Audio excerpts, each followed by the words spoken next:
पिछले कुछ वर्षों में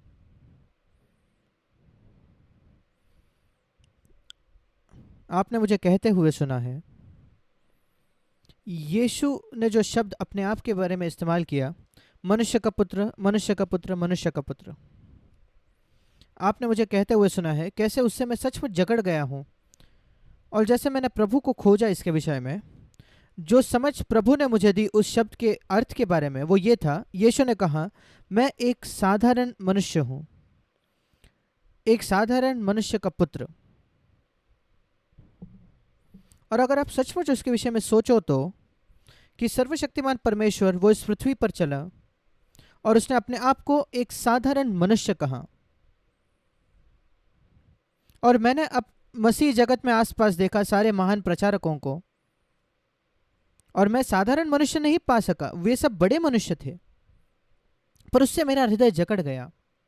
मैंने कहा, प्रभु मैं यीशु का जैसा होना चाहता हूँ, मैं एक आम साधारण मनुष्य होना चाहता हूँ। मेरे जीवन के अंत तक मुझे वैसा सोचना पड़ेगा कि मैं एक साधारण मनुष्य हूँ, ये नहीं कि मैं कोई विशेष या खास व्यक्ति हूँ, क्योंकि तब हम सबकी सहायता कर पाएंगे।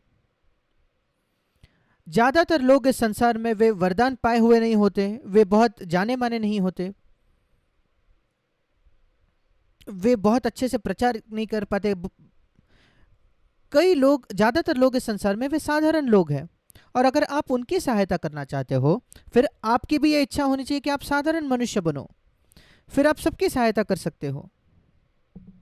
पर हमारे अंदर एक बहुत बड़ी लालसा होती है कि हम कुछ विशेष हो, कोई विशेष, हम भीड़ में अलग खड़े हो, लोगों से अलग हम हो, ये दिखाने के लिए कि हम कितने अच्छे से कोई काम कर सकते हैं, दूसरों से भी बेहतर। शायद यह सच हो सकता है, परमेश्वर ने शायद आपको ऐसा वरदान दिया होगा, पर अगर इन सब के पीछे मेरे पास ये लालसा है कि मैं दूसरों को दिखाना चाहता हूं कि मैं तुमसे थोड़ा बेहतर हूं, आप दूसरे व्यक्ति को आपके तुलना में छोटा महसूस करवाते हो, आप कभी उसकी सहायता नहीं कर पाओगे। जब मैं यीशु को देखता हूं बाइबल में, जब मैं बाइबल पढ़ता हूं, मैं बाइबल इसलिए नहीं पढ़ता कि मैं उससे सिद्धांत पाऊं, संदेश पाऊं, नहीं। मैं बहुत जकड़ गया हूं दूसरा कुरिन्थियों 3:18 से, जहां लिखा है, एक दर्पण में पवित्र आत्मा हमें प्रभु की महिमा दिखाता है। मैं बाइबल पढ़ता हूं यीशु को ज्यादा स्पष्ट देखने के लिए, कि वो थोड़ा सा पर्दा हट जाए और मैं उसके जीवन को देख पाऊं। यीशु ने कहा, जब पवित्र आत्मा आएगा वो आपको दिखाएगा ऐसी बातें मेरे बारे में। क्या आप उस वचन को जानते हो? ये एक सुंदर वचन है, यूहन्ना 16। कई लोग जो है वे पवित्र आत्मा की सामर्थ चाहते हैं, वो महान प्रचारक होने के लिए, या अन्य भाषा में बात करने के लिए, या चमत्कार करने के लिए। मैं आपको बताना चाहता हूं क्यों मैं पवित्र आत्मा से भरना चाहता हूं। यूहन्ना 16,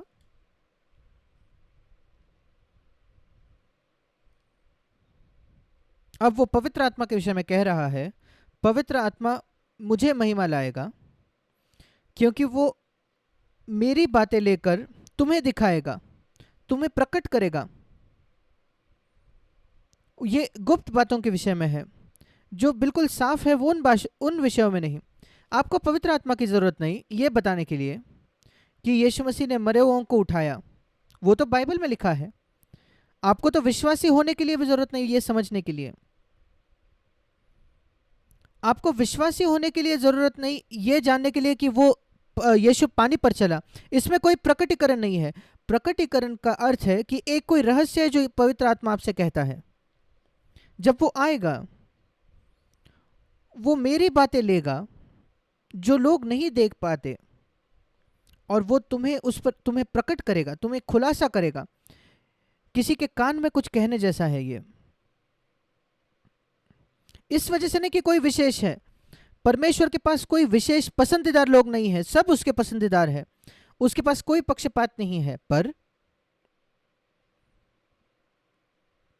उसके लोगों में से कुछ ऐसे लोग हैं जो बहुत ही इच्छा रखते हैं, लालसा रखते हैं ये देखने के लिए कि यीशु कैसा है, और जो पवित्र आत्मा को खोजते हैं और कहते हैं, मुझे दिखाइए यीशु मसीह की सुंदरता को, क्योंकि केवल तब ही हम उसके जैसे बन सकते हैं। दूसरा कुरिन्थियों 3:18 कहता है कि पहले वो उसकी सुंदरता दिखाएगा और फिर उसके जैसे बनाएगा। हम में से कई यीशु जैसे बनना चाहते हैं, आप तब तक नहीं बन सकते जब तक हम ये नहीं देखते कि वो कैसा है। नहीं तो हम यीशु कैसा है ये जगत से या मसीह जगत से एक आइडिया पाएंगे जो बिल्कुल गलत होगा। पवित्र आत्मा लेगा और दिखाएगा। मैं आप सबको कहना चाहता हूँ, ये आपके जीवन की बड़ी लालसा, आपके हृदय की बड़ी लालसा होनी चाहिए कि पवित्र आत्मा यीशु के छोटे छोटे भाग लेकर आपको दिखाएगा। और एक बात जो पवित्र आत्मा ने मुझे दिखाई वो थी कि वो अपने जीवन भर में, यीशु एक साधारण मनुष्य था इस पृथ्वी पर, और उससे मैं इतना जकड़ गया हूं, मैं उसको भूल नहीं सकता। प्रभु, मैं एक साधारण मनुष्य होना चाहता। मैं कभी ऐसा नहीं कहना चाहता कि मैं किसी से परमेश्वर का पसंदीदार व्यक्ति हूं, क्योंकि ये बिल्कुल गलत है।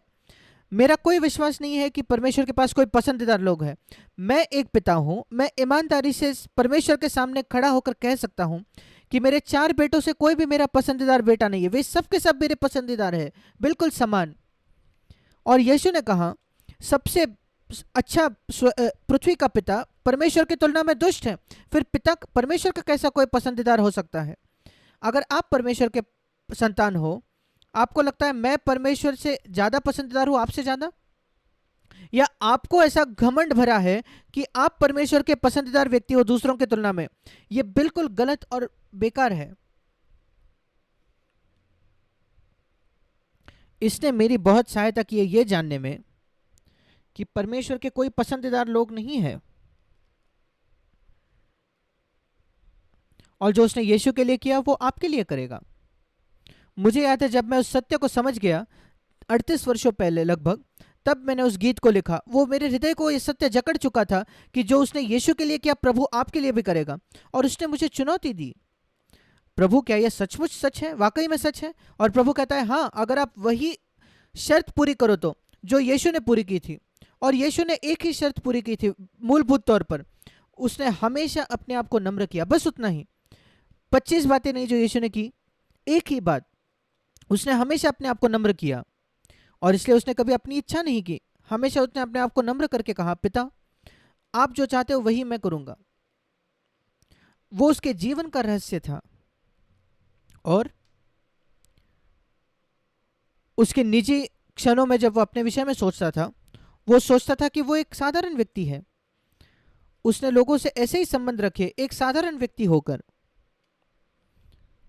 और उससे सचमुच मेरा हृदय बहुत ज्यादा जकड़ चुका है।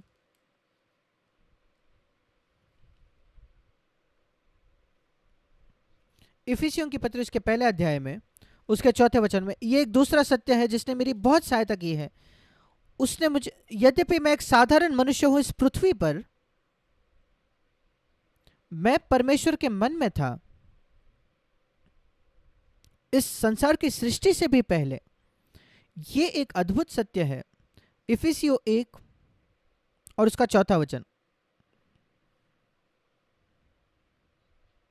उसने हमें जगत की उत्पत्ति से पहले मसीह में चुन लिया।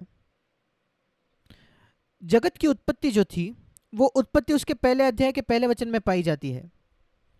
हमें लगता है शुरुआत में, आरंभ में, वो तो पृथ्वी का आरंभ के आदि है, आरंभ है, पर उसके भी पहले अगर आप जाओगे उत्पत्ति 1:1 के भी पहले, और आप मुझे पाओगे, मुझे देखोगे परमेश्वर के मन में। और केवल मैं ही नहीं, आप भी, अगर आपके पास विश्वास है उस पर विश्वास करने के लिए। आप कहते हो नहीं नहीं नहीं आप नहीं हो सकते, फिर ये आपके ऊपर है। अगर आप इफिसियों 1:4 पर विश्वास नहीं करते, मैं कुछ नहीं कर सकता, पर मैं विश्वास करता हूं कि उसने मुझे चुन लिया मसीह में इस जगत की उत्पत्ति से पहले, जगत की नींव रखने से पहले, इंग्लिश में लिखा है।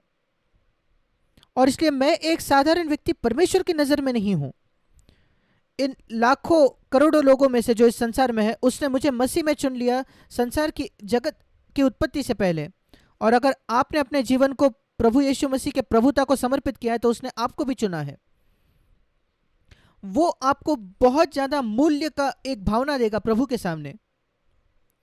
और उसी समय जब आप मनुष्यों के साथ चलते हो, आप एक साधारण व्यक्ति बनकर चलते हो। आपको दोनों की आवश्यकता है कि जब आप परमेश्वर के सामने आते हो आपके पास ऐसी हिम्मत होती है, हिया होता है, क्योंकि उसी ने आपको चुना, आपको क्षमा किया, आपके पाप, आपके भूतकाल को मिटा दिया और आपको मसीह की धार्मिकता से ढक दिया। और यद्यपि जब आप मनुष्यों के सामने चलते हो, आप केवल एक साधारण व्यक्ति हो और आप लोगों से मिलते हो, बच्चों से उनके स्तर पर, जवानों से उनके स्तर पर मिलते हो, बड़े लोगों पर उनके स्तर पर, आप केवल एक साधारण मनुष्य हो। हमें इस पृथ्वी पर वैसे ही जीना है। मेरे पास ये बड़ी आशीष थी कि मैं सुसमाचार को तब से सुन, जब मैं एक बच्चा था। मैं संडे स्कूल में जाता था, मैं 10-12 वर्ष का था और मैंने परमेश्वर के सुसमाचार को सुना कि मसीह मेरे पापों के लिए मरा। मैं बाइबल हर दिन पढ़ता था, कभी मैं बिस्तर से नहीं निकलता था प्रार्थना के बिना। एक बच्चा होने के नाते मेरे माता पिता ने मुझे सिखाया। मेरे पिताजी एक विश्वासी थे मेरे जन्म से भी पहले, पर मेरा नया जन्म नहीं हुआ था। इन सारी चीज़ों के बावजूद मुझे कई वर्ष लग गए इसके पहले कि मैं सचमुच आश्वासित हो गया कि मैं परमेश्वर का अब हूं। और मुझे लगता है कई लोग जो मसीह परिवारों में जन्म होता है वो कभी आश्वासित नहीं होते कि उनका नया जन्म कभी हुआ, क्योंकि मैंने प्रभु को 100 बार 200 बार कहा होगा कि मेरे हृदय में आए, कई बार। और एक चीज जो मैंने बहुत पहले सीखी थी, जब तक कि आप निश्चित नहीं हो, सुनिश्चित नहीं हो कि प्रभु ने आपको स्वीकारा है, आप पीछे ही फिसलते रहोगे। और मैं वैसे ही था घर पर, क्योंकि सुरक्षित जो वातावरण था जो मेरे माता पिता ने दिया, मैं पीछे नहीं फिसल सका। पर एक बार मैं घर छोड़कर चला गया, मैं मिलिट्री में गया। मैं 15 वर्ष का था तब मैं घर छोड़कर मिलिट्री में नेशनल डिफेंस एकेडमी में गया था और अगले 4.5 वर्ष मैं वहाँ ट्रेनिंग पा रहा था, प्रशिक्षण पा रहा था नेवी का ऑफिसर बनने के लिए। और अचानक मैंने संसार को देखा और मेरे संडे स्कूल के पृष्ठभूमि की वजह से मैं गंभीर पाप से परमेश्वर ने मुझे बचाए रखा। पर मैं संसार संसार जैसा था, दूसरों के जैसा ही। और 18.5 के वर्ष तक, 18.5 की उम्र में मैं बहुत पैसा कमा रहा था। 18.5 की उम्र में मैं पैसे कमाने लगा और 19.5 के समय तक, उम्र तक मैंने पा लिया कि ये संसार बिल्कुल खाली है। और तभी मेरा नया जन्म हुआ, एक वचन पढ़ के केवल। मैं बाइबल पढ़ रहा था एक दिन, मैं कोचिन में था तो उस समय वहां के नेवल बेस पर, और मैंने यूहन्ना 6:37 पढ़ा। ये एक वचन है जो मैंने कई बार पढ़ा होगा और आप में से भी कईयों ने कई बार पढ़ा है। पर कभी कभी एक वचन अचानक आपको लग जाता है और कि आपके मन में वो मानो उसका बम जैसा फटता है। और वही मेरे साथ हुआ। जो मेरे पास आता है मैं उसे कभी न निकालूंगा, बस उतना ही। अब आप ये जानते हो, आपने इस वचन को कई बार पढ़ा है, पर कैसे तो भी जुलाई 1959 में, मैं 19.5 वर्ष का था, मैंने उस वचन को पढ़ा और मैंने कहा, प्रभु मैं तेरे पास 100 बार से भी सैकड़ों बार आया हूं। उसने कहा, मैंने कभी तुझे नहीं निकाला। और मैंने उस पर विश्वास किया, मैंने बस उतना ही किया। मैं सिद्ध नहीं था, मैंने पापों पर जय नहीं पाई थी, मैं पाप को त्यागना चाहता था, मैं अपने जीवन को यीशु को देना चाहता था। पर मैंने उस दिन विश्वास किया कि यीशु मसीह ने मुझे स्वीकार किया है और मेरा पीछे फिसलना रुक गया। इसलिए मैं लोगों से कहता हूं, अगर आप बिल्कुल निश्चित नहीं हो कि यीशु मसीह ने आपका स्वीकार किया है, मैं आपको बता सकता हूं कि आप पीछे फिसलते ही रहोगे जब तक आप उस विषय में सुनिश्चित नहीं हो। और अगर आपको लगता है कि आपको बेहतर होना पड़ेगा, अच्छा होना पड़ेगा, तभी वो आपको स्वीकार करेगा, आप कभी भी पर्याप्त अच्छे नहीं होगे। 100 वर्ष में भी मेरा विश्वास ये भी नहीं है कि मैं आज इतना अच्छा हूं कि मैं स्वर्ग जाऊं। अगर मैं स्वर्ग के द्वार पर आ जाऊंगा और वो मुझसे पूछेंगे कि आप क्यों अंदर जा सकते हो, मुझे वही कहना पड़ेगा जो एक नया जन्म पाया हुआ व्यक्ति कहता है, मैं एक पापी हूं पर यीशु मसीह मेरे लिए मरा, बस उतना ही। और इसलिए शैतान को ये आपको ऐसे सुसमाचार में न ले जाने दे जहां आप काम करते हो, मुझे ये करना है, मुझे वो करना है, ऐसे सुसमाचार में, और फिर प्रभु मुझे स्वीकार करेगा। नहीं। क्या आपकी ये चाहत है कि आप पाप से पीछे मुड़ना चाहते हो? क्या आप विश्वास करते हो मसीह आपके लिए मरा और जी उठा और अपने उद्धारकर्ता के तौर पर आप उसे स्वीकार करते हो? बस उतना ही। मैं आपसे विनती करता हूं कि आप ये नींव डालें। ये मेरा अनुभव है। जुलाई 59 में, 55 वर्षों पहले, मानो मैंने लंगर उस दिन डाल दिया, नेवी के अगर मैं भाषा का प्रयोग करूँ तो, नौसेना की भाषा। और मेरा जहाज उसके बाद कभी डगमगा नहीं, हिला नहीं। उस दिन से आज तक मैंने कभी ये शक नहीं किया है, संदेह नहीं किया है सत्य पर कि मैं परमेश्वर की संतान बन गया और उसने मेरा स्वीकार किया है। मैं उसके लिए कोई श्रेय नहीं ले सकता, मेरा बस परमेश्वर के वचन में विश्वास है, और वो विश्वास भी परमेश्वर ने मुझे दिया, मुझे लगता है। और मैं आपको प्रोत्साहित करना चाहता हूं, अगर आप वहां नहीं आए हो तो आपको बहुत जल्द वहां आना है, क्योंकि आप कभी आगे नहीं विकास कर पाओगे जब तक आप ये नींव नहीं डालता। एक बार मैंने ये नींव डाली थी, उसके बाद अगली बात थी, मैंने सुना लोगों को बपतिस्मा के बारे में बात करते हुए, और मैं एक ब्रेदरन असेंबली में जा रहा था जहां वो बपतिस्मा की बात करते थे, पर किसी ने मुझ पर जोर जबरदस्त नहीं किया, और मैं उसके लिए बहुत आभारी हूं। और मैं जानता था कि दो प्रकार के लोग हैं जो कहते थे बच्चों का बपतिस्मा बचपन के एक बच्चे होने के नाते अगर आपका बपतिस्मा होता है तो आपको वापस बपतिस्मा की आवश्यकता नहीं। और मैं एक ऐसे कलीसिया में जाता था, जेकोबाइट ऑर्थोडॉक्स चर्च जिसका नाम था, वहां लोगों ने कहा वहां लोगों की आवश्यकता है कि उनका नया जन्म हो। ब्रदरन असेंबली में नहीं, ब्रदरन में तो सबका नया जन्म हो चुका है। आप अगर बपतिस्मा होते हो, ये कलीसिया आपको बाहर निकाल देगी, फिर आप उन लोगों को कैसा उद्धार करोगे? सुनने में तो बड़ा तर्क लगता था उसमें, और मैंने बाइबल को पढ़ा और मैंने पाया कि वहां एक वचन भी नहीं है बच्चों को बपतिस्मा देने के विषय में। मैंने एक बार सोचा था कि मैं एक किताब लिखूंगा कि बाइबल बच्चों के बपतिस्मा के विषय में क्या सिखाती है, और उसमें 4 खाली पन्ने होंगे, क्योंकि बाइबल वही सिखाता है बच्चों के बपतिस्मा के विषय में। मैं बिल्कुल निश्चित था कि वो गलत था, पर मैंने वो बपतिस्मा नहीं लिया।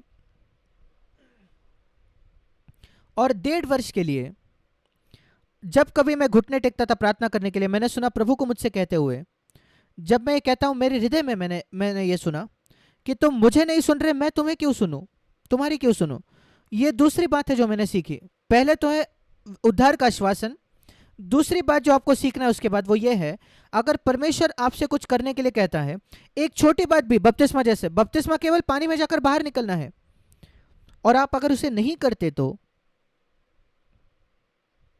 ये अपेक्षा रखिए कि परमेश्वर आपसे कहेगा आप मुझे नहीं सुन रहे, मैं आपकी क्यों सुनूं। कोई भी चीज हो सकती है। परमेश्वर शायद आपसे कहता होगा जाकर क्षमा मांगे, या जो गलत तरीके से पैसे लिया उसको लौटा दे, पर आप वो नहीं करते, या आप उसको आगे ढकेलते रहते हो।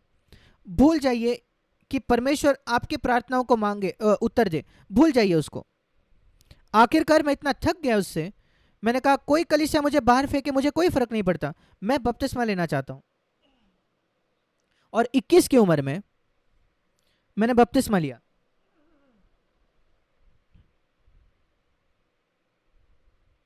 और ये ऐसा था कि मानो मैं गुरुत्वाकर्षण के खींच से बाहर निकलकर बाहर के अंतरिक्ष में चले जाता हूं, जहां फिर आप जानते हो रॉकेट जो होता है जब वो ऊपर जाता है काफी समय वो संघर्ष करता है, क्योंकि वो गुरुत्वाकर्षण से लड़ रहा होता है, और फिर एक बार वो गुरुत्वाकर्षण, इस पृथ्वी के गुरुत्वाकर्षण से बाहर निकल जाए, फिर उसको कोई रुकावट ही नहीं है, वो बस भाग जाता है। वैसे ही मेरे साथ हुआ। जब मेरा बपतिस्मा हुआ, मैं नहीं जानता, एक शब्द है इंग्लिश में जो बहुत बड़ी तेजी से, एक्सपोनेंशियल का मतलब है बड़ी तेजी से, 2 3 4 ऐसा नहीं, 2 4 8 16 32 64 ऐसे उसकी बढ़ोतरी हुई, और वही मेरे साथ हुआ।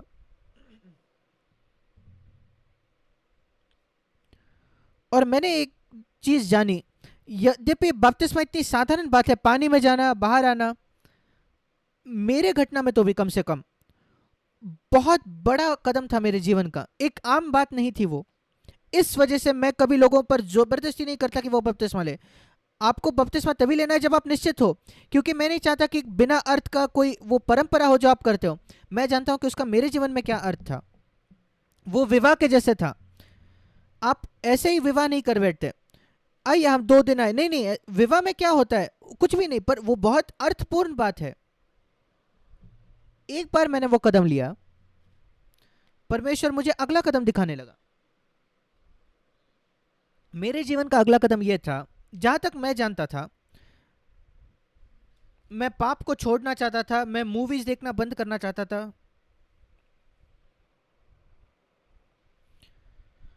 और मैं अपने दोस्तों के साथ फिल्म देखने जाता था, मैं उनको न्योता देता था, उनको ले जाता था।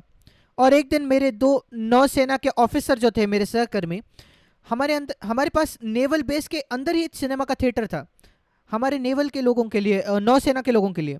और वे मूवीज लाकर वहां दिखाते थे। और उन्होंने मुझसे कहा कि मैं उनके साथ चलूं।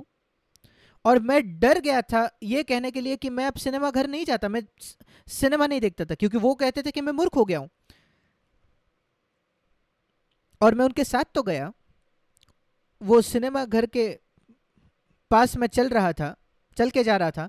अंदर से मैं मानो रो रहा था, प्रभु कैसे मैं यहां से बाहर निकलूं, कृपया मेरी सहायता कीजिए, सहायता कीजिए, सहायता कीजिए। शांत तौर पर प्रार्थना। ये तीसरी बात है जो आपको सीखनी है। जब आप किसी कठिन परिस्थिति में होते हो, चुपचाप प्रार्थना करो, और अगर परमेश्वर देखेगा कि आप वाकई में कुछ चाहते हो, वो आपके लिए चमत्कार करेगा। हम सिनेमा घर पहुंचे और वहां एक नोटिस लगी हुई थी, हम मूवी समय में नहीं ले पाए, इसलिए आज सिनेमा नहीं दिखाया जाएगा। मैंने कहा क्या ही अद्भुत है। एक खुश व्यक्ति था उस दिन, यद्यपि दूसरे लोग दुखी थे, निराश थे। मैंने कहा प्रभु तू क्या करेगा एक व्यक्ति के लिए, पूरा नेवल बेस एक सिनेमा नहीं देख सकता क्योंकि एक व्यक्ति नहीं देखना चाहता था। ये दूसरी अद्भुत बात थी, प्रकटीकरण था मेरे लिए। मैंने कुछ कहा भी नहीं, वो मेरे हृदय की लालसा थी। उस दिन मैंने एक बात सीखी, प्रार्थना वो नहीं जो आप कहते हो। मेरा विश्वास है कभी कभी परमेश्वर सुनता भी नहीं हम क्या कहते हैं, वो हमारे हृदय की लालसा देखता है, इच्छा देखता है। अगर मेरे हृदय की लालसा अलग है मेरे शब्दों से, फिर प्रभु मेरे हृदय की लालसा को सुनेगा। इसलिए कभी कभी हम ओठों से कुछ कहते हैं और हम उत्तर नहीं पाते, क्योंकि वो हमारे हृदय की लालसा नहीं है। और दूसरे समय है जब आप आपके मुंह से कुछ नहीं कहते पर आपके हृदय में लालसा है और आपको उत्तर मिल जाता है। और मैं बहुत जल्दी अपने जीवन में सीख गया, प्रार्थना वो नहीं, शब्द नहीं है।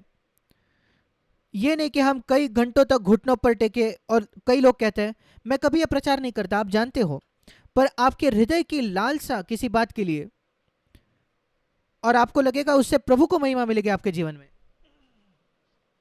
फिर परमेश्वर मुझे दिखाने लगा, मेरे बीते हुए जीवन में मेरे पास ऐसा पैसा था जो मैंने सरकार को फंसा कर लिया था, धोखा देकर, जो मुझे वापस लौटाना है। और मैंने उसको कैलकुलेट किया, उसको गिन के देखा, जो कर है, जो टैक्स मुझे भरना था, जो मैंने गवर्नमेंट को धोखा से नहीं दिया था मेरे बीते हुए समय में, जब मेरा नया जन्म नहीं हुआ था तब। और जब मैंने गिना तो मेरे 3-4 महीने की वो सैलरी थी, तनख्वाह थी, मुझे बहुत अच्छी तनख्वाह मिल रही थी उस समय। 3-4 महीने की तनख्वाह मैंने मानो गवर्नमेंट से ली थी। और मैंने कहा प्रभु, मैं सोचने लगा, और मैं निश्चित नहीं था इतने पैसे हैं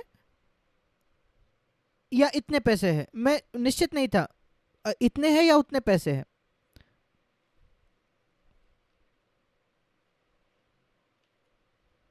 और एक संख्या जो मुझे मिली वो 20% ज्यादा थी दूसरी संख्या से।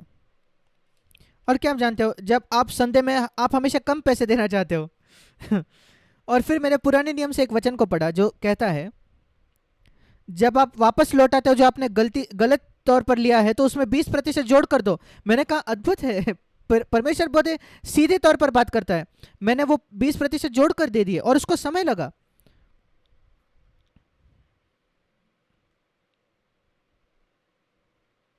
गिनती उसका 5वां अध्याय, अगर आप जानना चाहते हो वो वचन कहाँ है। मैं गिनती कर रहा था, कैलकुलेट कर रहा था, इतना है या 20% ज्यादा है, और मैं कम पैसे देने वाला था। और फिर मैंने पढ़ा गिनती 5-7 में कि आपको अपने पाप का अंगीकार करना है और पूरी क्षतिपूर्ति उसको 20% जोड़कर वापस देना है, और फिर जिससे चुराया है उसे देना है, या जिसके दोषी है वो देना है। मैंने कहा ये तो बिल्कुल सीधा है, और बाइबल में क्या क्या लिखा है परमेश्वर ने।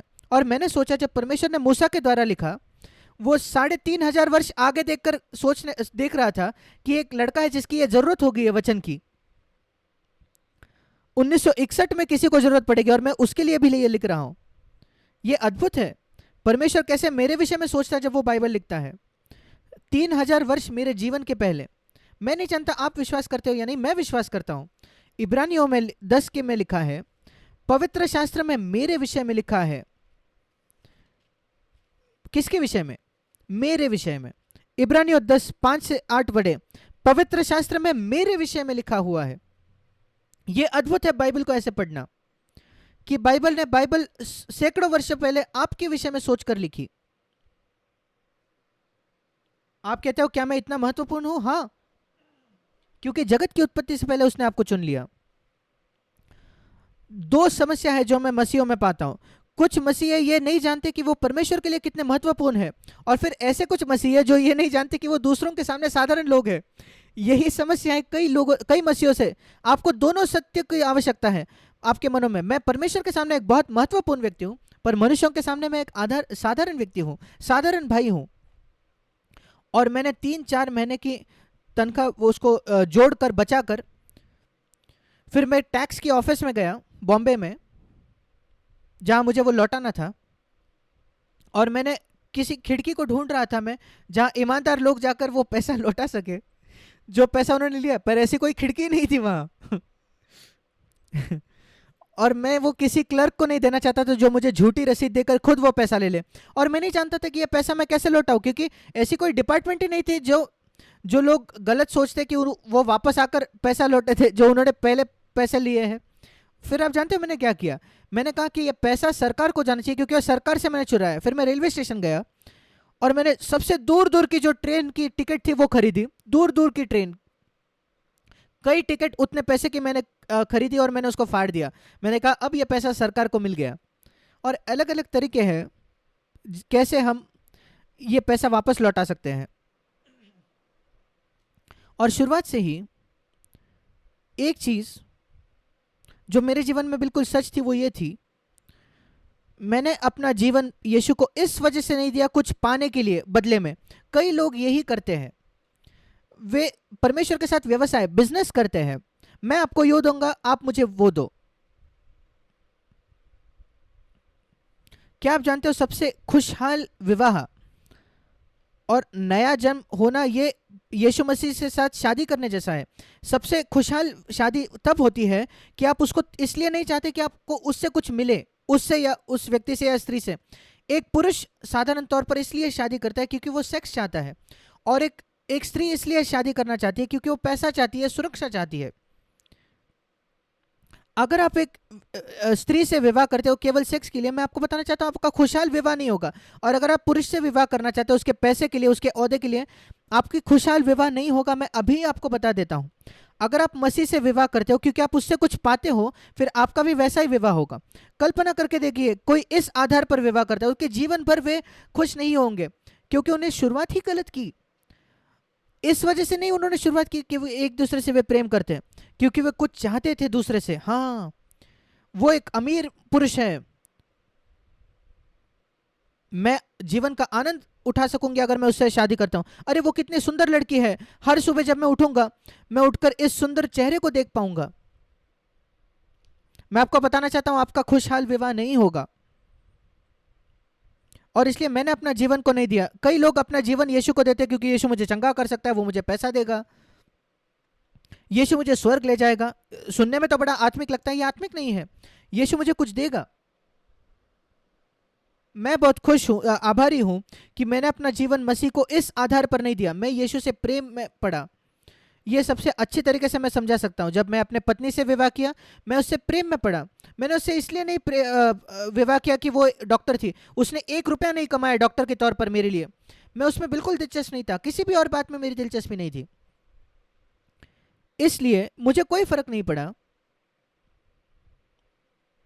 दूसरी कोई भी बात से मुझे फर्क नहीं पड़ी। मैं खुश था अपने पत्नी से क्योंकि मैं उससे प्रेम करता था, और मैं यीशु से खुश था क्योंकि मैं उससे प्रेम करता था। मुझे कोई फर्क नहीं पड़ता अगर वो मुझे नर्क भेजे। मैं, प्रभु अगर तू वहां है तो मैं ठीक हूं, मुझे मेरे ठीक है, मैं और कुछ नहीं चाहता, मैं तुझे चाहता हूं।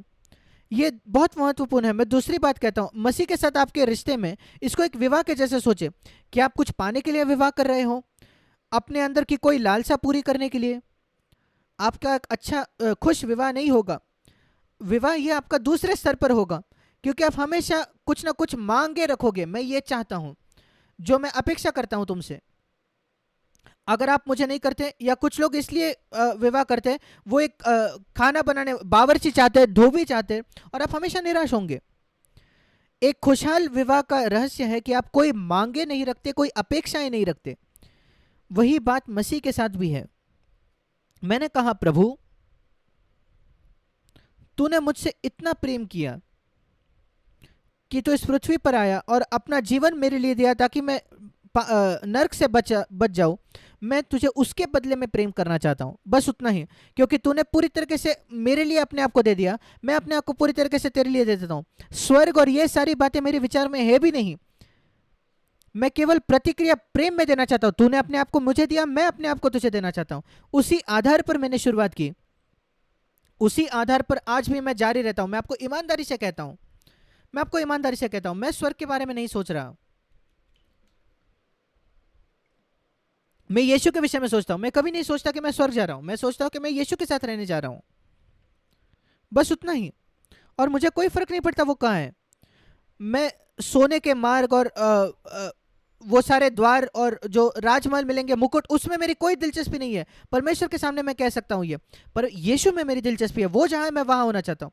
इस क्योंकि मैंने अपने मसीह जीवन के आरंभ ऐसे किया, मेरा बहुत ही तृप्त संतुष्ट मसीह के साथ अनुभव रहा है।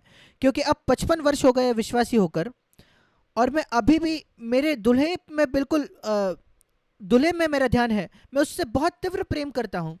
मुझे शर्म नहीं आती ये जाने के लिए कि मैं मसीह का हूँ, मसीह की मैं दुल्हन हूँ, और उसने मेरी इतनी सहायता की है। और क्योंकि मुझे कोई फर्क नहीं पड़ता, अगर मैं प्रार्थना करता हूँ मुझे नहीं मिलता, कोई बात नहीं। मेरे पास यीशु है, मुझे उस प्रार्थना का उत्तर नहीं मिले, कोई बात नहीं। आप चंगाई चाहते हो, प्रार्थना करते हो, नहीं मिलता, क्या फर्क पड़ता है, आपके पास यीशु है। कभी भी आप निराश नहीं होगे। वो निराश नहीं है, मेरे लिए निराशा नहीं है। वो गीत मुझे पसंद है, वो गीत, वो मेरी निराशा नहीं है। यीशु मेरे लिए बहुत अधिक है, मेरे सारे सपनों से भी ज़्यादा। मैंने सोचा था जो वो होगा उससे भी ज़्यादा। मैं आपको प्रोत्साहित करना चाहता हूँ कि आप जो बहुत निराश आपका मसीह जीवन है, खुश नहीं है, अपने आप से प्रश्न करें, आपने क्यों अपने आप को मसीह को दिया? क्या आप ये आपने इसलिए दिया कि आप कुछ मांग चाहते थे उससे, इसलिए आप निराश हो? इसमें कोई गुंजाइश शक नहीं। आप उसको बदल सकते हो। प्रभु आज से मैं आपको चाहता हूं, आपके वरदान नहीं, देने वाला, वरदान देने वाला मैं चाहता हूं। यह रहस्य है। और मैं बहुत आभारी हूं कि शुरुआत से ही मेरे पास वही रवैया था जो आज तक जारी है। और जैसे वो आगे बढ़ता है, पवित्र आत्मा मुझे दिखाने लगा है और भी गहरी प्रकाशन यीशु के प्रेम के, बाइबल के अलग अलग हिस्सों से। उसमें से कई आपने मेरे प्रचारों में सुने भी हैं कि गेत्सेमनी वो किस बात से संघर्ष कर रहा था। इस प्याले को, कटोरे को मुझसे ले ले प्रभु, मैं जानना चाहता हूँ वो कटोरा क्या है, मैंने कहा। और प्रभु ने मुझे वो दिखाया। मैंने कभी किताब में नहीं पढ़ा, मैंने किसी संदेश में उसे नहीं सुना था। वो कटोरा जो था वो शारीरिक मृत्यु नहीं थी कलवरी पर, वो हजारों मौत मेरे लिए सह लेता। उसने मुझसे इतना प्रेम किया है। पर जो कटोरा वो था परमेश्वर पिता के साथ संगति का टूट जाना 3 घंटों के लिए क्रूस पर। वो शारीरिक दुख और पीड़ा नहीं, उसको मारा जाने वाला था, वो सब नहीं, उसे कोई फर्क नहीं पड़ता था। पर पिता, क्या आप ये कहना चाहते हो कि ये अद्भुत संगति जो आपकी और मेरी रही है पूरे अनंत काल से, क्या ये संगति टूट जाएगी हमारी? और कोई स्वर्गदूत कहता है, प्रभु आपको 3 घंटों बाद वो संगति वापस मिलेगी। नहीं, मैं एक क्षण के लिए भी वो संगति में टूट नहीं चाहता। मैंने उस समय सीखा कि पिता से संगति का क्या मूल्य है। जब कभी हम पाप करते हैं, हम पिता के साथ संगति खो बैठते हैं। हम शायद उसको नहीं समझते, महसूस नहीं करते, हम उसको महसूस भी नहीं करते, क्योंकि हम इतना इस पाप की गंदगी में जी रहे हैं। जब पिता के साथ संगति हमारी टूट जाती है, हम वैसे ही आगे चलते हैं जैसे कुछ हुआ ही नहीं है। पर यीशु के लिए नहीं था, वो एक क्षण भी नहीं जी सकता था संगति टूटकर, एक सेकंड भी नहीं। यही बात को उसको डर था, पर वो कीमत उसे मेरे पाप की वजह से चुकाना था। नरक का मतलब ही है पिता से संगति टूट जाती है परमेश्वर के साथ अनंत काल के लिए। और यीशु मसीह वहां समझने लगा, ये मुझे कीमत चुकानी है। और मैं कल्पना करके देखता हूं, एक वार्तालाप पिता और यीशु के बीच में गत्सेमनी में, जहां पिता यीशु से कहता है, ठीक है, तुझे कलवरी पर जाने की जरूरत नहीं, अब तुरंत ऊपर आ जा, तू एक सिद्ध जीवन जिया है, पर जैक नर्क में जाएगा। यीशु कहता है, अच्छा ठीक है पिता, मैं जाऊंगा क्रूस पर, मैं तैयार हूं तेरे साथ संगति भी तोड़ने के लिए, जो मेरे लिए संसार से भी अधिक मूल्यवान है, अगर मैं उसको बचा सकता हूं और उसे मेरे साथ होने के लिए ला सकता हूं अनंत काल तक। मैं विलाप किया, रोया उस दिन जब मैंने उसका प्रेम देखा गत्सेमनी में मेरे लिए।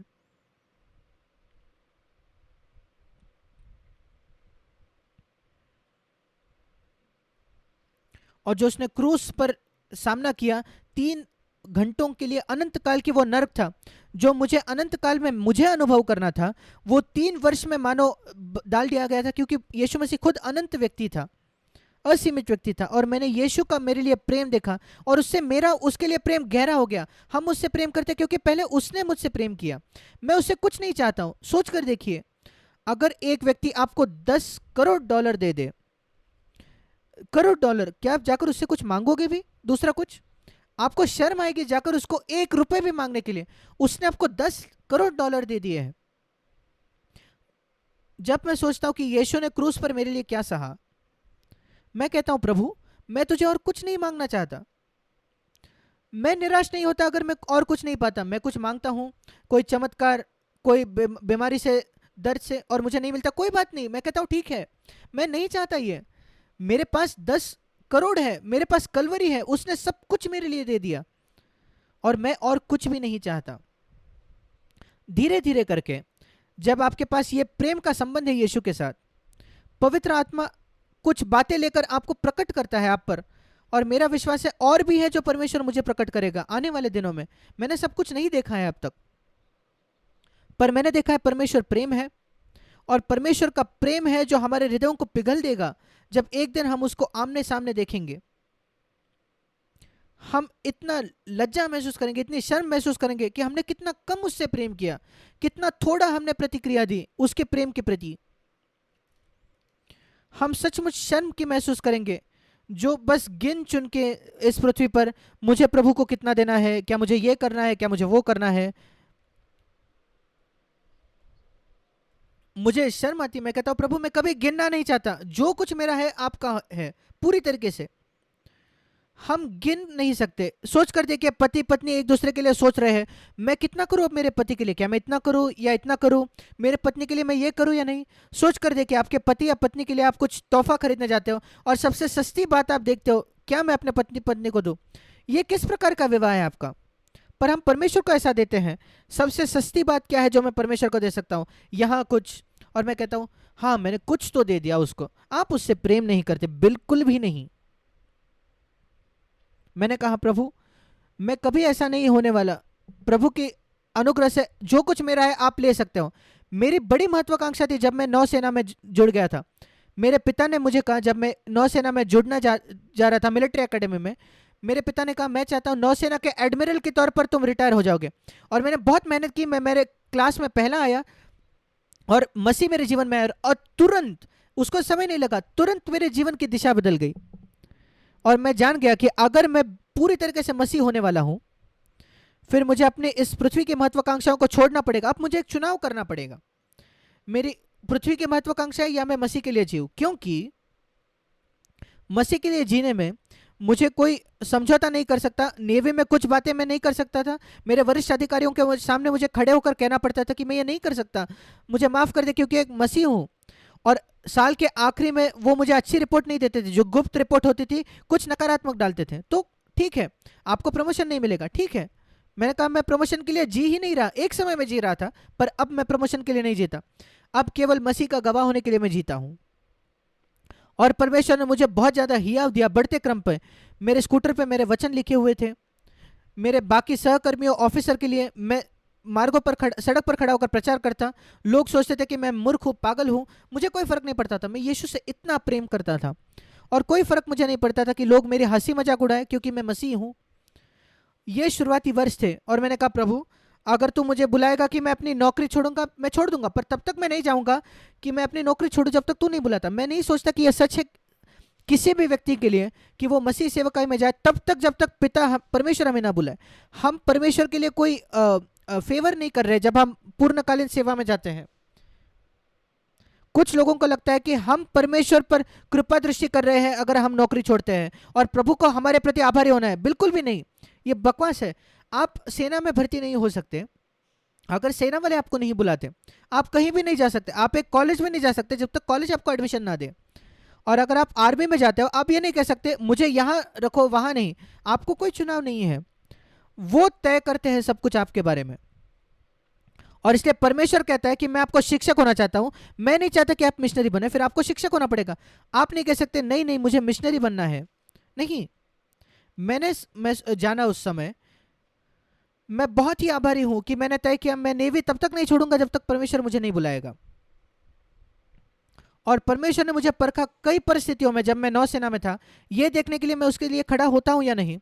जब कभी मेरा विवेक मुझे कुछ कहता कि कुछ और कहता, वरिष्ठ अधिकारियों के भी सामने खड़ा होना एक बहुत आदरपूर्वक, और कई कई ऐसी घटनाएं हुई और मैंने ये नहीं जाना कि परमेश्वर मुझे परख रहा था तेरा सचमुच में तेरी दिलचस्पी क्या है, प्रमोशन तू चाहता है या मुझे प्रसन्न करना चाहता है, प्रमोशन या मुझे प्रसन्न करना चाहता है, मनुष्यों को प्रसन्न करना या मुझे प्रसन्न करना, अपने आप को खोजना या मुझे प्रसन्न करना। 3 वर्ष मुझे परखने के बाद, एक दिन मेरे बपतिस्मा के बाद 3 वर्ष परखने के बाद प्रभु ने मुझसे बात कहा, मैं चाहता हूं कि तुम अपनी नौकरी छोड़ दो। बाइबल से मैं यशायाह 49 पढ़ रहा था। मुझे याद है मैं एक स्टेशन में पढ़ रहा था यहाँ बंगारपेट में। मैं छुट्टी थी, प्रचार करने यहाँ वहाँ जा रहा था बक्सिंग के साथ, भाई बक्सिंग के साथ। मैं अकेला बैठा था, बाइबल पढ़ रहा था। परमेश्वर ने मुझसे बात की ट्रेन में। मैंने उसी समय निर्णय लिया और ट्रेन में बैंगलोर में आते वक्त अब वो कंफर्म भी हो गया। मैं कभी नहीं जाना था कि मैं आखिरकार बैंगलोर में जाऊंगा। वो 1964 की बात है। मैं छुट्टी ली हुई थी नौसेना से, मैं वापस गया। जैसे ही मैं वापस गया कोचिन में, नेवल बेस में, वहाँ मेरे टेबल पर एक अपॉइंटमेंट लेटर था नेवल के हेडक्वार्टर से, नेवी के हेडक्वार्टर से। एक बहुत ही ऐसे कोर्स के लिए बहुत जाना माना कोर्स जो है, जो कई लोग वो कोर्स चाहते थे और मुझे वो मिल सकता था। और मानो शैतान मुझे संसार यीशु को जैसे दे रहा था, ये ले लो। मैंने कहा नहीं। और मैं अपने वरिष्ठ अधिकारी के पास जाकर कहा, सर मैं ये नहीं चाहता। वो कहा क्या तुम पागल हो? नौसेना में तो लोगों की लालसा है ये कोर्स पाने की, और आपको खुद से मिला है और आप उसको छोड़ देना चाहते हो। मैंने कहा सर परमेश्वर ने मुझे बुलाया है नेवी को छोड़ने के लिए। और वो बिल्कुल निश्चित था कि मैं पागल हो गया हूं। मैंने कहा ठीक है, और मैंने अपना रेजिग्नेशन दे दिया और हेडक्वार्टर्स ने उसको स्वीकार नहीं किया। फिर मैं बहुत निराश हो गया, सचमुच निराश हो गया। प्रभु तू तो सर्वशक्तिमान है, फिर कैसे नौसेना ने मुझे नहीं कहा मेरे रेजिग्नेशन को? फिर प्रभु ने मुझे याद दिलाया। बाइबल जानने का यह फायदा होता है, जब आप बाइबल पढ़ते हो परमेश्वर आपको कुछ याद दिलाएगा जो बाइबल में है, जो आपके समस्या का समाधान है। मुझे याद है कैसे मूसा फिरौन के पास जाकर कहता है मेरे लोगों को जाने दे कि वो मेरी सेवा करे। फिरौन ने कहा नहीं, कौन महान है, परमेश्वर या फिरौन? परमेश्वर ने कहा। मूसा ने क्या किया? वो वापस गया और परमेश्वर ने कहा तुम भी वापस जाओ। पर परमेश्वर ने नेवी में कोई महामारियां नहीं भेजे, मुझे 10 बार नहीं भेजे। मुझे वापस जाना पड़ा और उन्होंने नहीं कहा, मुझे वापस जाना पड़ा। उन्हें लगता था कि मैं कोई जासूस हूं, क्योंकि मैं नौसेना के बारे में इतना कुछ सीख गया हूं और अब मैं सब ये जानकारी लेकर किसी और देश में जाने वाला हूं। और इसलिए सीआईडी मुझे परख रहा था, जांच रहा था। मुझे ये बाद में पता चला कि मेरी जांच पड़ताल हो रही थी। आखिरकार सीआईडी को दिया कि ये व्यक्ति जासूस नहीं है, ये बस थोड़ा पागल है, ये धार्मिक एक पागल व्यक्ति है और इसलिए जाने दो इसको। और एक दिन मुझे ऐसे एक रिलीज ऑर्डर मिल गई 2 साल बाद, जब मैंने रेजिग्नेशन देने के 2 साल बाद, और मैं छूट गया। मैंने अपने पूरे बैंक अकाउंट को खाली कर दिया। सारा पैसा जो मैंने 8 वर्षों में कमाया था मैंने परमेश्वर के काम के लिए दे दिया था। जैसे मैंने पहले कहा, परमेश्वर सबको नहीं कहता, उसने बस सुसमाचार में एक ही व्यक्ति को कहा सब कुछ बेचने के लिए, वो था वो धनी युवक। आप कभी नहीं देखते कि यीशु किसी और को कहते हुए करने के लिए। वो कुछ लोगों से कहता है ये करने के लिए। जक्कई को अपने पैसे का आधा देना पड़ा, परमेश्वर ने कहा ठीक है, यीशु ने कहा ठीक है, पर वो धनी व्यक्ति को पूरा पूरा देना पड़ा। लाजरस और मार्था को कुछ भी नहीं देना पड़ा, उनका घर वैसा का वैसा था। और अलग अलग होता है। मेरी घटना में परमेश्वर ने मुझे कहा सब कुछ दे दो, मैंने दे दिया। मैंने छोड़ा, मेरा विवाह नहीं हुआ था और मेरी ये योजना भी नहीं थी कि मैं विवाह करूंगा। वैसे मैंने शुरुआत की मेरे प्रभु की सेवकाई को। और फिर मैंने एक और बात तय की, पैसा कभी भी मेरे लिए एक महत्वपूर्ण बात नहीं होगी मेरे प्रभु की सेवकाई में। तभी जब मैं 26 वर्ष का था, मेरे शादी से भी पहले, मैंने कहा मैं यीशु की सेवा करने वाला हूं, क्योंकि यीशु ने कहा कि तुम पैसा और परमेश्वर की सेवा नहीं कर सकता। मैंने बहुत जल्दी अपने जीवन में इसको समझा और मैंने कहा मैं कभी प्रचार करने नहीं जाऊंगा बड़ी बड़ी जगह पर, अमीर जगह पर, सिर्फ पैसा कमाने के लिए मेरे वरदान के साथ। और मैंने उसको ऐसे पाया, जब आप मनन करते हो बाइबल पे, आप ऐसी चीजें सीखते हो जो साफ साफ नहीं लिखी होती। कैसे पवित्र आत्मा कुछ गुप्त लेता है और आपको प्रकाशन देता है। एक दिन पवित्र आत्मा ने उस वचन को लिया, पहले जो परीक्षा में जंगल में यीशु मसीह के, और मुझे दिखाया कि उसका मतलब क्या है। इन पत्थरों को रोटी बना दो अगर तुम परमेश्वर के पुत्र हो तो, शैतान ने कहा। यह पहली परीक्षा थी यीशु की। मैंने उस पर मनन किया और मैंने पाया शैतान ये कह रहा था, तुम्हें अभी अभिषेक मिला है ना, तुम्हारा अभिषेक हुआ है यार्दन नदी में, 40 दिनों पहले तुम्हारा अभिषेक हुआ है। अब उस सामर्थ का इस्तेमाल करो जो तुमको अभिषेक से मिला है, कि तुम अपनी जरूरत को पूरा करोगे। तुम्हारी जरूरत क्या है? खाना। उस सामर्थ का इस्तेमाल करो कि तुम अपने आप के लिए कुछ पाते हो। तुम्हारे पास एक हक है, अधिकार है करने का, क्योंकि तुम जरूरतमंद हो, तुम भूखे हो, तुम किसी और का खाना नहीं चुरा रहे।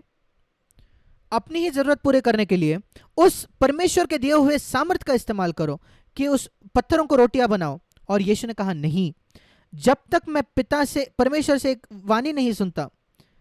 वही वचन है हमारे पीछे, मनुष्य हर दिन उस वचन से जिए जाएगा जो परमेश्वर के मुख से निकलता है। जब तक मैं सुनता नहीं परमेश्वर को मुझे वो करते हुए कहने के लिए, मैं नहीं करूंगा। मैंने उस दिन उसको ऐसे समझा, परमेश्वर ने आपको प्रचार का वरदान दिया है, उसका इस्तेमाल करो पैसा कमाने के लिए, अपने आप के लिए, थोड़ा आदर प्राप्त करने के लिए।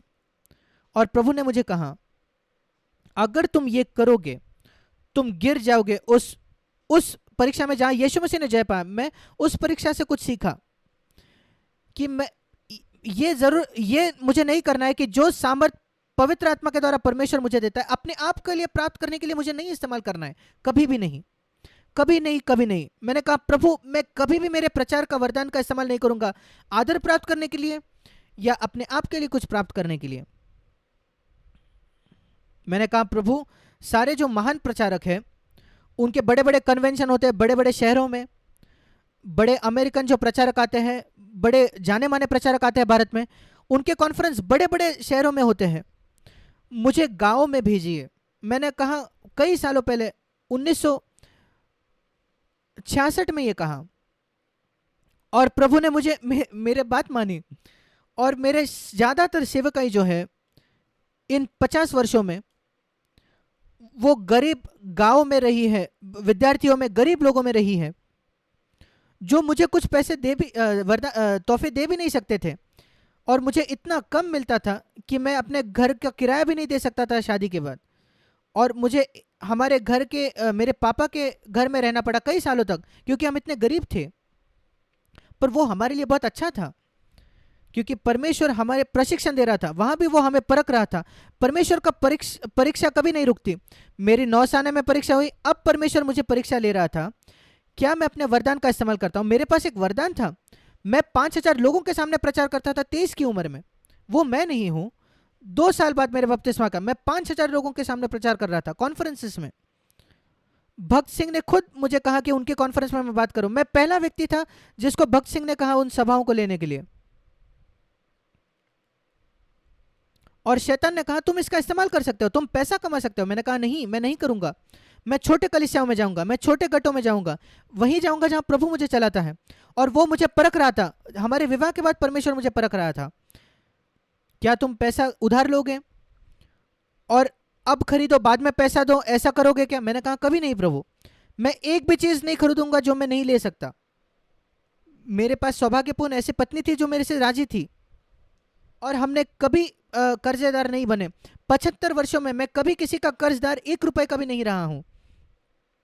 मैंने बिल्कुल सख्ती से इसको माना। रोमियो 8 में जो लिखा है, 13:8 में, कि किसी के भी कर्जदार ना बनो। बाइबल ये नहीं कहती कि उधार मत लो, बाइबल ये बताती है कि अगर उधार लेते हो तो तुरंत उसको लौटा दो, पर वो सर्वोत्तम है।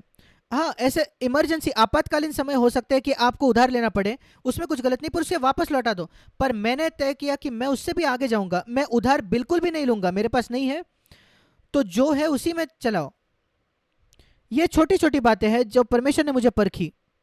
मैं नहीं जानता था कि वो मेरे लिए क्या उसके पास क्या है। मैंने कहा मुझे विश्वास योग्य होना है, मैं बिल्कुल भी जाना मना नहीं था। और फिर प्रभु ने मुझे बख्श सिंह के साथ संगति में लेके गया, भाई बख्श सिंह के साथ। कुछ ऐसा हुआ कि उन्होंने मुझे गलत समझा। वो मुझसे बहुत प्रेम करते थे, वो मुझे पौलुस जैसे तीमुथियुस को बड़ा कर रहा था, वैसे बख्श सिंह मुझे बड़ा कर रहे थे। उन्होंने मेरे पत्नी को मुझे मेरे सामने प्रस्ताव लाया विवाह का, क्योंकि वो उनके कलीसिया से थे। उन्होंने ही हमारा विवाह लगाया, हमारी विवाह करवाया। वहां भी ये दूसरी परीक्षा थी, क्योंकि उसके पिता ने कहा मेरे पत्नी की, मैं कभी इससे विवाह नहीं होने दूंगा तुम्हारा। उसकी नौकरी नहीं थी। मैं उनके पिता का आदर करता हूं। आप कभी अपने बेटी को ऐसे व्यक्ति से शादी नहीं करने दोगे जिसके पास नौकरी नहीं है।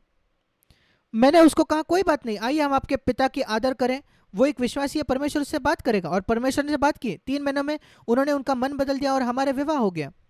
ऐसी कई छोटी बातें हुई, परमेश्वर ने चमत्कार किए। वो मेरी परीक्षा कर रहा था अलग अलग बातों में। मैं नहीं जानता था ये परीक्षा मुझे कहाँ ले जा रही है। मैं कई बार निराश होता था। बहुत आसान है निराश होना जब आप नहीं जानते कि आगे क्या है। मैंने मेरी बहुत ज़्यादा कोशिश की उन सिद्धांतों से जीने के लिए जो बाइबल में है। और फिर हम वहाँ थे, और जब एक गलत फहमी हो गई, मुझे प्रचार करने से मना कर दिया गया। उसी कलीसिया में जहाँ मैं 5,000 लोगों से प्रचार करता था दूसरों से, उन्हीं कलीसियाओं में मुझे बिल्कुल भी प्रचार करने से मना कर दिया गया। और मैं उस कलीसिया में पीछे बैठा 2.5 साल के लिए लगभग। मैं चुपचाप बैठा, और प्रभु ने मुझसे कहा अपना मुंह बंद रखो, आप प्राचीनों के अधीन हो जाओ, उनसे बलवा मत करो, उनके खिलाफ मत बात करो। और मैं वहीं बैठ गया। वे साल थे जब परमेश्वर ने मुझे तोड़ा। वो अंत नहीं था, उसे मुझे वापस भी तोड़ना पड़ा। परीक्षा जो है, तोड़ना, ये वो बातें हैं जो हमें हमारे जवानी के समय में इनमें से जाना है। मैं 31-32 वर्ष का था, परमेश्वर मुझे तोड़ रहा था, मुझे नम्र कर रहा था। ये सब मेरे लिए अच्छा था, भला था। और मैं बैठता था घर पर, मेरे पास करने के लिए कुछ नहीं होता। मैंने कहा ठीक है, मेरे पास टाइपराइटर है, मैं कुछ संदेश जो मैंने पहले बांटे हैं मैं उसको लिखूंगा। और मैं वैसे ही मैंने पहले किताब ली और उससे भी कुछ अच्छा आया। और क्योंकि मैं वेल्लोर में जी रहा था, मुझे लगा कि मैं दूसरी जगह जाऊं। मैं बैंगलोर एक ही कारण के विषय में सोच रहा था, मैं बैंगलोर या चेन्नई सोच रहा था। मैंने और एनी ने प्रार्थना की। ये 72 साल की बात है। हम विद्यार्थियों के साथ काम कर रहे थे, कॉलेज के विद्यार्थियों के साथ उन दिनों। और बहुत कॉलेज विद्यार्थी का काम चेन्नई में चल रहा था उन दिनों में, मद्रास कहा जाता था उसे। पर बैंगलोर में बिल्कुल भी लगभग नहीं था काम विद्यार्थियों में। और इसलिए हमें लगा कि प्रभु हमें बैंगलोर में ला रहा है, इसलिए हम यहाँ आए। और फिर मुझे एक न्योता मिला। इमैनुअल चर्च के पास्टर 3 महीने जाने वाले थे। उन्होंने कहा क्या 3 महीने तुम प्रचार करोगे? तुम मेरे घर में रह सकते हो। मेरे पास एक ऑफर थी, हम यहाँ आ गए। हमारे पास 3 महीनों के लिए घर था जहाँ हम रह सकते थे। मैं वहाँ प्रचार कर रहा था। प्रभु की इच्छा हम खोज रहे थे। और फिर 3 महीनों के बाद वो व्यक्ति वापस आए और हम दूसरे घर में चले गए। फिर मेरे पिता ने ये घर खरीदा जहां हम 35 वर्ष से ज़्यादा जी रहे हैं। वो बहुत ही सस्ता घर था उन दिनों, बहुत ज़्यादा सस्ता। ये चमत्कार था कि परमेश्वर ने हमें दिया, क्योंकि कोई उसे नहीं चाहता था। और मैंने कहा प्रभु मैं क्या करूँगा? धीरे धीरे करके परमेश्वर मेरे लिए दरवाजे खोलने लगा यहाँ वहाँ प्रचार करने के लिए, और धीरे धीरे मेरी एक सेवकाई पूरे दुनिया दुनिया भर में मेरी सेवकाई होने लगी। 1972 73 में अगर आप हमारे वेबसाइट में जाओगे तो आप एक संदेश सुनोगे जो मैं 72 में मैंने प्रचार किया था, 40 वर्षों पहले मैंने सिंगापुर में प्रचार किया था, पौलुस के अधिकार का रहस्य। आवाज अलग लगती है पर मैं ही हूं वो।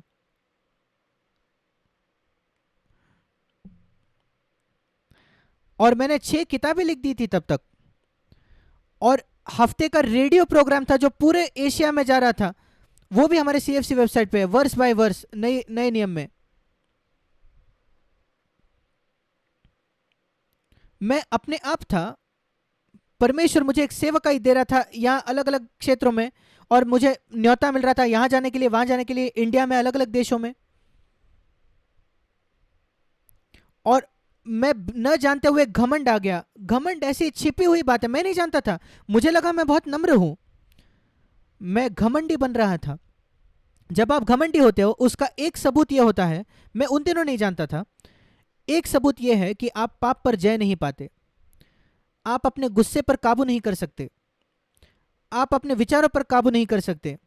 यह एक सबूत है कि आप एक घमंडी व्यक्ति हो। पर मैं ये नहीं जानता था उन दिनों, मैं ये इस अद्भुत सत्य को नहीं जानता था कि परमेश्वर केवल नम्र लोगों को अनुग्रह देता है, और अगर आप अनुग्रह के अधीन हो तो पाप आप पर सत्ता नहीं, प्रभुता नहीं करेगा। मैं नहीं जानता था, अंदर से मैं हारा हुआ था, पर बाहर एक महान प्रचारक के तौर पर मैं प्रचार कर रहा था। मैं इतना थक गया 1974 में, मैंने कहा मैं अब पाखंडी नहीं होना चाहता, मैं अपनी सेवकाई छोड़ दूंगा, मैं कलीसिया के पीछे जाके बैठूंगा। तब प्रभु मुझसे मिला जनवरी 1975 में, उसने मुझे पवित्र आत्मा से भर दिया। पर उसके बावजूद मेरी समस्या पूरी तरीके से नहीं खत्म हुई, क्योंकि एक और बात थी जो मेरी आवश्यकता थी, और वो था संगति, मसीह के देह में संगति। और मेरे पास वो नहीं था तब। मेरे पास बाइबल का ज्ञान था, मैं पवित्र आत्मा से भरा था। ये एक बहुत अच्छा अनुभव था मेरे लिए, बड़ा अनुभव था। जब परमेश्वर मुझसे मेरे घर में मिला, मैं ऊपर के कमरे में था, परमेश्वर मुझसे मिला और उसने सचमुच मेरे जीवन को बदल दिया। पर उसके बावजूद मैं संघर्ष कर रहा था उसके 6 महीने तक, जब तक कि ये कलीसिया जहां मैं प्रचार कर रहा था, उस कलीसिया ने मुझे बाहर फेंक दिया, क्योंकि मैं पवित्र आत्मा के बपतिस्मा का प्रचार करने लगा। मैंने कहा ठीक है, मैं छोड़ दूंगा, अगर आप नहीं पसंद आता है सिद्धांत, कोई बात नहीं। और हम हमारे घर में मिलने लगे। मैंने कहा प्रभु मैं नहीं जानता मुझे क्या करना है, पर हम एक साथ मिलने लगे, और वैसे ही हम जारी रखे। और सीएफसी अचानक उसका जन्म हुआ, कोई हमारी योजना नहीं थी, प्रोग्राम नहीं था जो हमने तय किया है, हाँ हम सीएफसी शुरू करने वाले, नहीं, परमेश्वर ने वो तय किया था, योजना की थी, और हम उसी समय वहां थे। उस समय से मेरा जीवन पूरी तरीके से बदल गया, क्योंकि एक और बात परमेश्वर ने मुझे में जोड़ दी। मैं पहले ही समझ गया था, मैंने 5 जरूरी बात के बारे में बात की है, पर मसीह के लहू को मैं समझ गया था जो मुझे साफ करता है, धर्मी ठहराता है। परमेश्वर के वचन का महत्व मैं जान गया था, मैं अध्ययन करता था, बहुत अच्छे से मैं बाइबल को जान गया था, मैं पवित्र आत्मा से भर गया था, तीसरी बात। और मैं क्रूस के मार्ग को समझ गया था, अपने आप को मरने के लिए समझ गया था मैं, चौथी बात। 4 बातें बहुत जरूरी, मसीह का लहू, परमेश्वर का वचन, पवित्र आत्मा और क्रूस का मार्ग। पर एक बात फिर भी लापता थी, वो है मसीह का देह। और वो होने लगा अगस्त 75 में, 1975 में। और जब वो भी हो गया, फिर मसीह जीवन पर मेरी जो जकड़ है, पकड़ है, वो सॉलिड अच्छी हो गई। आप 2 उंगलियों से भी ग्लास पकड़ सकते हो, पर अगर आप पूरी मुट्ठी से किसी चीज को पकड़ो तो किसी को छीनना बड़ा मुश्किल हो जाता है। इसलिए मैंने पाया मुझे ये 5 चीजों की जरूरत है, लहू, वचन, आत्मा, क्रूस और देह। और उससे वो पूरा हो गया मेरे अनुभव का। और जैसे समय बीतता गया, वो देह जो है वो बड़ी होने लगी, उसका बढ़ने लगी। और मेरे पिता जो थे वो एक ईश्वरीय व्यक्ति थे, उन्होंने ये प्रॉपर्टी हमें दी। शुरुआत में उन्होंने 20% दिए थे, और उन्होंने कहा ये तुम्हारे लिए वरदान है। हमने बचा हुआ 80% पैसा भर के ये जगह खरीदी। पर वे ये नहीं समझ सके, ये 79 की बात है, 1979, जब मैं घर में मिलने लगा 75 में, 4 वर्षों के लिए, वो समझ ही नहीं सके मेरे पिता। उन्होंने कहा मेरे बेटे तुम्हारे पास बिलीग्राम जैसे वरदान है, प्रचार का वरदान, तुम संसार में हजारों लोगों को प्रचार कर सकते हो, यहाँ 5-6 लोगों के साथ तुम बैठकर प्रचार कर रहे हो। क्या तुम पागल हो गए हो? कई लोग मेरे जीवन में मुझे सोचा कि मैं पागल हूं, अलग अलग निर्णयों में। मैंने कहा पापा मुझे महान प्रचारक होने के लिए नहीं बुलाया है, मैं अपने वरदान का इस्तेमाल नहीं करने वाला मुझे फेमस बनाने के लिए, जाना माना बनाने के लिए। मेरा बुलाहट है मैं मसीह की देह को बनाऊं, क्योंकि यीशु ने कहा मैं आया हूं कलीसिया का निर्माण करने के लिए, इसलिए मैं भी वही करने वाला हूं। और उसने कहा तुम्हारे बच्चों का क्या, तुम कुछ पैसा भी नहीं लेते, तुम्हारे बच्चे बड़े हो रहे हैं, वह सब स्कूल में है। मेरा बड़ा बेटा तब 6ठी-7वीं कक्षा में था। क्या मेरे पिता ने कहा क्या आप जानते हो कॉलेज में कितने पैसे लगेंगे पढ़ाई के लिए? मैंने कहा मैं नहीं जानता, पर अगर मैं परमेश्वर के राज्य को पहले नहीं खोजूं, जो 100 रुपए मैं फीस में दे रहा हूं स्कूल में वो भी नहीं दे पाऊंगा, कॉलेज तो भूल जाओ। मेरे पिता 82 में मर गए। उनका पहला फ्यूनरल था जो इस जगह में हमने लिया, इस बिल्डिंग में। वे कभी नहीं जिए ये देखने के लिए मेरे बच्चे कॉलेज में गए। वे जब उनकी मृत्यु में मेरा सबसे बड़ा बेटा 7वीं कक्षा में, कई सालों बाद मेरे चारों बेटों को स्कॉलरशिप मिली कॉलेज जाने के लिए।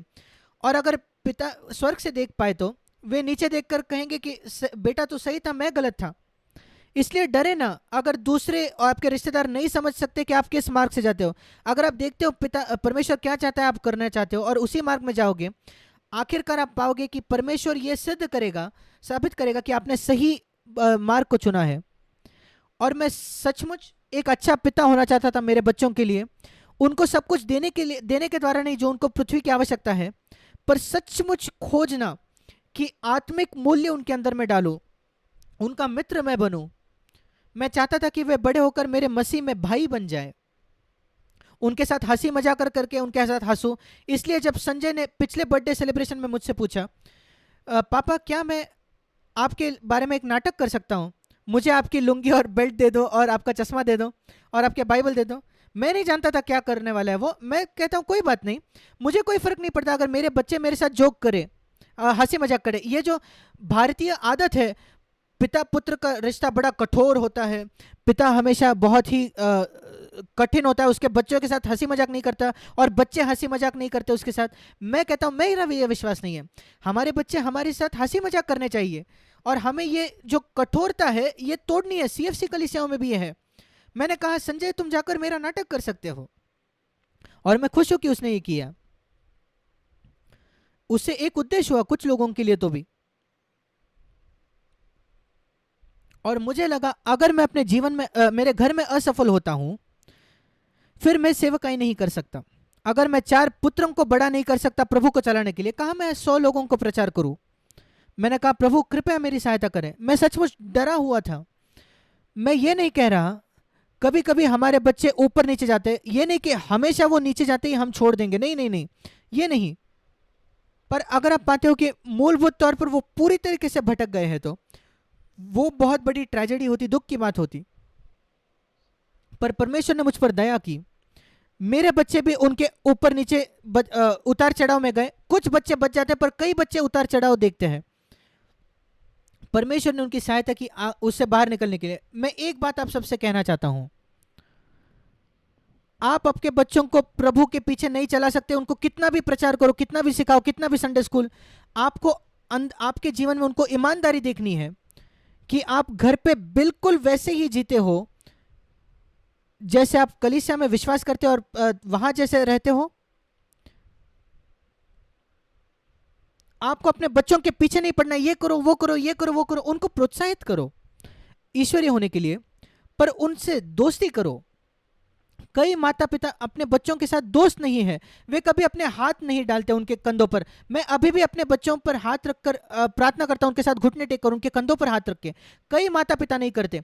वे छोटे बच्चे होते तब वो करते हैं, उनके गले लगते हैं सारे ऐसे बिना अर्थ के कुछ शब्द कहते हैं बच्चों को, पर अचानक वो छोड़ देते हैं बहुत जल्दी। क्या आप जानते हो वो आपके जब बड़े होने के बाद आपको आपके गले लगने की उनकी आवश्यकता है, बच्चों से भी ज्यादा। आपके हाथ को उनके कंधों पर रखे, कहिए मेरे बेटे मेरे बेटी, आइए हम प्रार्थना करेंगे, आइए हम एक साथ प्रार्थना करेंगे। हम घुटने टेकेंगे और 1 मिनट प्रार्थना करें। और अनुशासन भी, मैंने कहा प्रभु मुझे पसंद नहीं अनुशासित करने के लिए, मैं चाहता हूँ वो ईश्वरीय हो, इसलिए मैं अनुशासन देता हूँ। एक बार जब मेरे बेटे ने कुछ गलत किया, मैंने कहा आइए हम दूसरे रूम में जाए। उसे लगा मैं उसे मारने वाला हूँ। मैंने कहा नहीं, हम घुटने टेक कर प्रार्थना करेंगे। मैंने घुटने टेक कर कहा प्रभु मुझे एक बेहतर पिता बना। वो 15 वर्ष का था, मारने से उम्र उसकी बड़ी हो गई थी। मैंने कहा प्रभु मुझे क्षमा कर कि उसने ऐसे बर्ताव किया, मुझे क्षमा कर। ये छोटी बात थी, पर मैं निराश हो गया था। मैंने कहा प्रभु मुझे एक बेहतर पिता बना, मुझे क्षमा कर जहां मैं असफल हुआ हूं। मेरी सहायता कर कि मैं अपने पिता के लिए पुत्र के लिए बेहतर पिता बनूं। यीशु मसीह के नाम से आमीन। मैंने कहा बेटा तू जा। वो आश्चर्यचकित हो गया। कई वर्षों बाद यहाँ खड़ा रहकर उसने कहा मेरे जीवन में जितनी मार खाई उससे ज़्यादा उस घटना से मैं सीखा हूँ। मैं आपके सब माता पिता को कहना चाहता हूँ, अपने बच्चों को प्रोत्साहित करना बहुत महत्वपूर्ण है। हम भारतीय माता पिता ये नहीं करते। आप सब जो माता पिता हो, सोच कर देखिए आपके बच्चों से आपने क्या बात की है, जो सैकड़ों आपने सुधार किया है कठोरता से। ये गलत है, वो गलत है, ये गलत है, आप ये क्यों नहीं करते, वो क्यों नहीं करते। और फिर गिनकर देखिए आपने कब उनको प्रोत्साहन भरी बातें कही है।